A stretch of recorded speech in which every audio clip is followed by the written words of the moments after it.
Pemirsa, Timur Tengah kini berada di ambang perang habis-habisan setelah Israel menggencarkan serangannya ke Libanon. Sekitar 15.000 pasukan Israel bersiap melakukan perang darat ke Libanon lewat jalur selatan dan barat daya. Serangan Israel yang semakin meluas membuat Mesir dan Yordania menyatakan solidaritasnya terhadap Libanon dalam menghadapi Israel. Dukungan untuk Libanon juga datang dari Iran. Sementara itu Amerika Serikat menyatakan dukungannya terhadap Israel dalam memerangi Hizbullah. Akankah Timur Tengah terseret ke dalam perang habis-habisan? Lalu bagaimana dampaknya terhadap Indonesia? Untuk membahasnya sudah bergabung bersama kami pakar hubungan internasional UNPAD, Tengku Reza Syah, dan juga Ketua Pusat Studi Air Power Indonesia, Cepi Hakim. Selamat petang semuanya. Kita menuju ke Pak Cepi terlebih dahulu. Pak Cepi, kalau kita melihat sejarahnya invasi yang dilakukan oleh Israel ke Lebanon ini kan bukan pertama kalinya ya, karena sudah dilakukan sejak pada 1978. Apa yang membedakan invasi Israel ke Lebanon kali ini dengan beberapa waktu sebelumnya, Pak Cepi? Ya, yang membedakan dengan rencana perang sekarang ini adalah terlihat bahwa Israel sudah menyusun taktik dan strategi ya, pre-plan war yang cukup matang. Bagaimana bisa terlihat seperti itu? Karena setelah dia melakukan sasaran-sasaran, menyerang sasaran-sasaran terpilih dari udara, kemudian dia mengarahkan pasukan darat. Sehingga dia betul-betul kelihatannya dia akan menghabiskan semua musuh-musuh yang merupakan ancaman bagi negerinya. Kalau pertahanan udara Lebanon memang tidak setara dengan Israel, yang tidak begitu kuat untuk bisa menahan serangannya. Tetapi sistem pertahanan darat itu berbeda, dan apabila bukan berupa surprise attack, maka pertahanan darat itu lebih menguntungkan dibandingkan yang menyerang, karena dia bisa pasang ranjau misalnya dan lain sebagainya. Jadi perbedaan adalah kelihatannya sekarang ini Israel sudah tidak sabar lagi, dia mau menyelesaikan masalah untuk menghabiskan musuh-musuhnya atau ancaman-ancaman yang sudah diperkirakan terhadap negerinya, sehingga dia melancarkan serangan udara disusul dengan serbuan pasukan darat. Baik, kita ke Pak Teguh. Pak Teguh, ini kan tampaknya Israel benar-benar akan melakukan serangan darat yang luar biasa setelah melancarkan serangan udara yang begitu masif. Kemudian serangan darat dikuatkan dengan 15.000 pasukannya.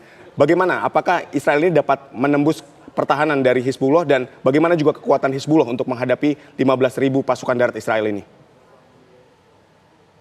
Persis seperti yang dikatakan oleh Bapak Cepi Hakim tadi ya, bahwa dibandingkan dengan Hizbullah dengan Lebanon, maka ini ibarat David lawan Goliat ya.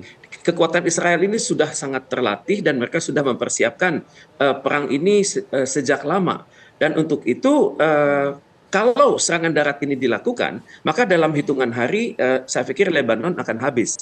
Tapi pada saat yang sama saya juga melihat bahwa ada suatu kecenderungan di mana Mesir dan Yordania itu mulai waspada. Karena setelah Lebanon diperkirakan Israel itu akan menyerang negara-negara lain seperti Mesir, Yordania, Arab Saudi, Irak, Suriah, dan Lebanon. Tentunya ini adalah rahasia militer, mana duluan yang akan diserang oleh Israel. Tapi ada angin baik di mana Mesir dan Yordania itu mulai sadar bahwa selama ini perjanjian keamanan yang mengikat mereka dan seolah-olah memusuhi Iran itu sebenarnya untuk mendukung ide-ide Israel Raya. Jadi untuk itu saya sangat berharap, tentunya kalau kita ingin menciptakan suatu deterrence di Timur Tengah, maka idealnya Mesir, Yordania, dan Iran melakukan koordinasi. Tidak perlu sampai perang, tapi sampai menciptakan suatu kondisi di mana Israel akan merasa bahwa perang dengan melibatkan Mesir dan Yordania dan Iran itu akan menghabiskan energi yang luar biasa. Tentunya Israel berpikir bahwa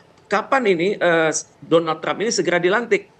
Dan untuk itu dia sangat berharap untuk mendapat dukungan yang lebih kuat dari Amerika Serikat. Dan selama ini dukungan yang dia peroleh dari Amerika Serikat itu masih terbatas. Israel mengharapkan dukungan yang jauh lebih luas di Majelis Umum PBB dan juga di Dewan Keamanan PBB.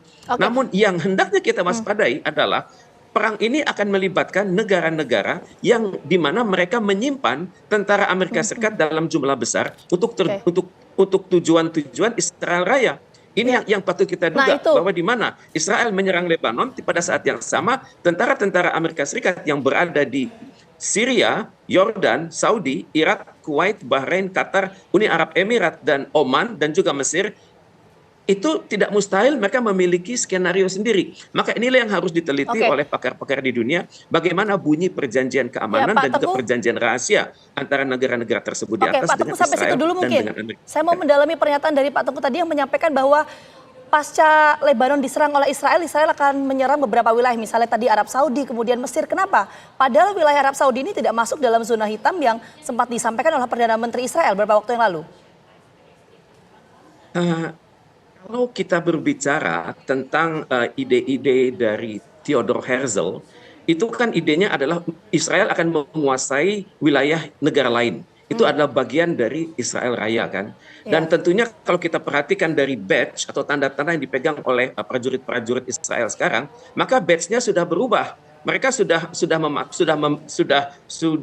dalam lambang-lambang kenegaraan mereka sudah melibatkan bentangan Israel ke depan itu dari Laut Mediterania hingga Sungai Efrat di Tigris. Dengan demikian Israel akan bersiap-siap menyerang pelan-pelan. Cuma kita tidak tahu skema waktunya kapan dan kemudian melibatkan Amerika Serikat dan negara Uni Eropa seperti apa. Tapi kalau kita melihat peta geopolitik di Arab saat ini, maka 6 negara tetangga Israel itu hendaknya sudah siaga.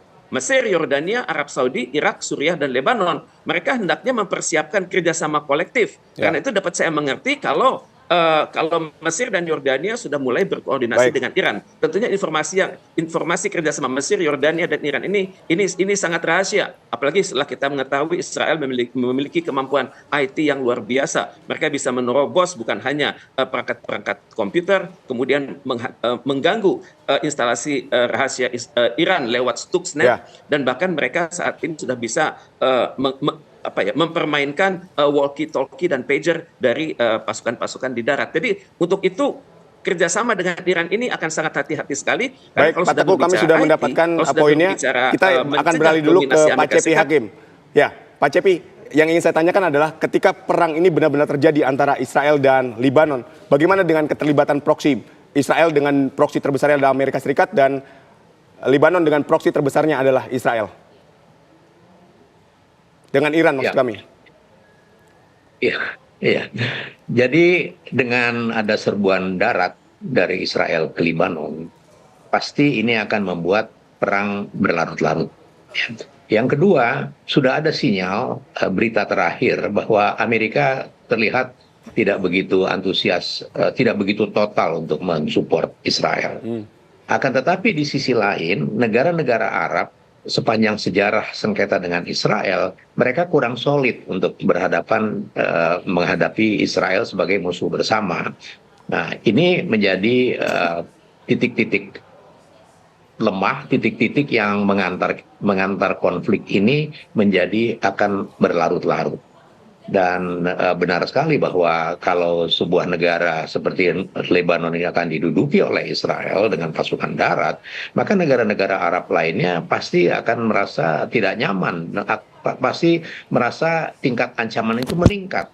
Nah, tinggal bagaimana respon mereka. Sekali lagi, sejarah telah menunjukkan bahwa kelompok negara Arab yang berhadapan dengan Israel itu kurang solid dalam menghadapi sistem pertahanan atau sistem penyerangan dalam peperangan yang terjadi di Timur Tengah selama ini.